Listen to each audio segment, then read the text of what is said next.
Pernah dengar nama Bohemian Grove? Nama ini tuh kayak bisikan ya. Bisikan soal kekuasaan, soal pengaruh, dan yang paling penting, soal rahasia. Ini adalah sebuah klub super eksklusif tempat para elit dunia ngumpul, jauh dari mata kita semua. Coba dibayangin, berkumpul diam-diam di bawah patung burung hantu setinggi 40 kaki. Dari kalimat ini aja kita udah bisa ngerasain kan, ini jelas bukan acara camping musim panas biasa. Aneh dan misterius banget. Nah, setelah lebih dari seabad ditutup-tutupi, tiba-tiba, boom, sebuah rahasia besar meledak. Seorang jurnalis independen berhasil ngebocorin daftar anggota rahasia klub ini. Dan isinya lebih dari 2.200 nama. Kebocoran ini benar-benar mengguncang banyak pihak. Dan coba lihat siapa aja yang ada di daftar ini. Gila kan? Ada politisi kelas kakap kayak Henry Kissinger, raksasa keuangan Michael Bloomberg, sampai tokoh hiburan sekelas Conan O'Brien. Ini nunjukin kalau jaringan klub ini tuh luas banget, nyatuin kekuatan dari berbagai dunia, politik, bisnis, teknologi, sampai hiburan.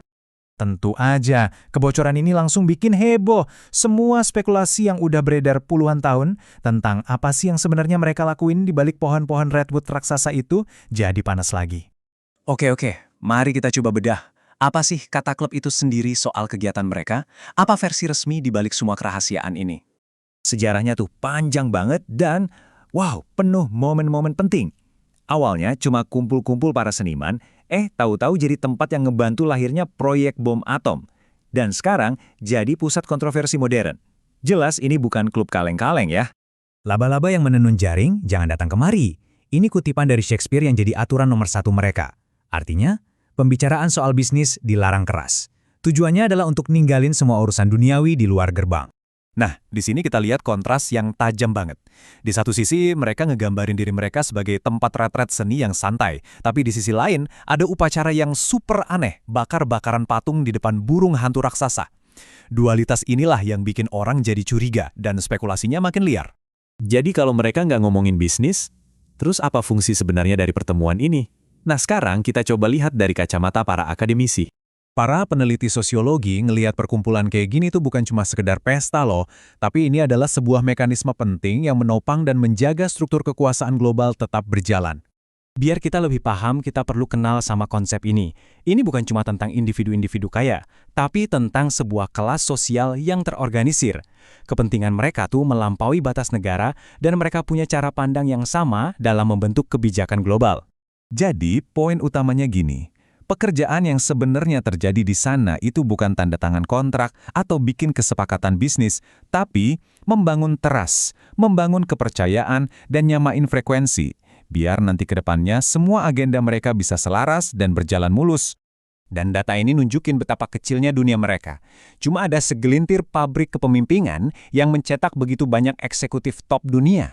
Jadi bisa dibayangin, mereka datang dari latar belakang yang mirip, punya nilai yang sama, terus ketemuan lagi di tempat kayak Bohemian Grove. Makin solid kan? Nah, pertanyaan ini membawa kita dari analisis akademis yang keren ke dunia teori konspirasi yang gelap, yang selama ini ngebentuk citra Bohemian Grove di mata publik. Disinilah ceritanya jadi makin aneh dan jujur aja agak serem. Semua ini dipicu sama kesaksian-kesaksian langsung dan rekaman rahasia yang bikin geger. Patung burung hantu yang megah ini udah jadi simbol dari semua teori tergelap tentang The Grove. Hubungannya dengan Dewa Molok langsung memunculkan gambaran ritual-ritual pagan yang mengerikan. Belum lama ini, klaim yang sangat meresahkan dari seorang figur publik, petinju Ryan Garcia, bikin teori-teori tergelap ini kembali jadi sorotan dan perbincangan panas di media sosial. Penting untuk dicatat ya, ini adalah apa yang diklaim oleh Alex Jones setelah ia rekam. Video inilah yang jadi dasar dari banyak konspirasi modern tentang Bohemian Grove yang menggambarin sebuah upacara yang jauh lebih menyeramkan dari sekedar bakar-bakaran patung beban kusam. Oke, ini membawa kita ke pertanyaan yang sangat penting di zaman sekarang. Di era serba bocor dan viral ini, apa sih konsekuensi nyata dari kerahasiaan semacam ini? Nah, ini ada konsep bisnis modern yang ngejelasin kenapa Wall Street sekarang ikut merhatiin kebocoran ini. Ini bukan soal legal atau ilegal, tapi soal persepsi, soal cerita apa yang beredar di publik.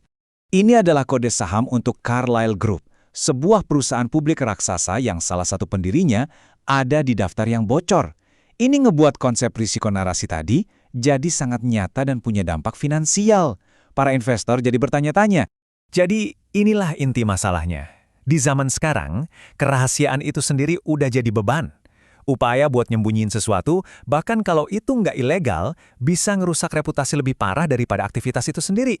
Pada akhirnya, kita kembali ke pertanyaan utama ini. Apakah Bohemian Grove cuma tempat liburan buat orang-orang super kaya? Atau sebuah dewan bayangan yang keputusannya diam-diam mempengaruhi hidup kita semua? Kebocoran ini emang nggak ngasih jawaban pasti, tapi ini memaksa kita semua untuk bertanya.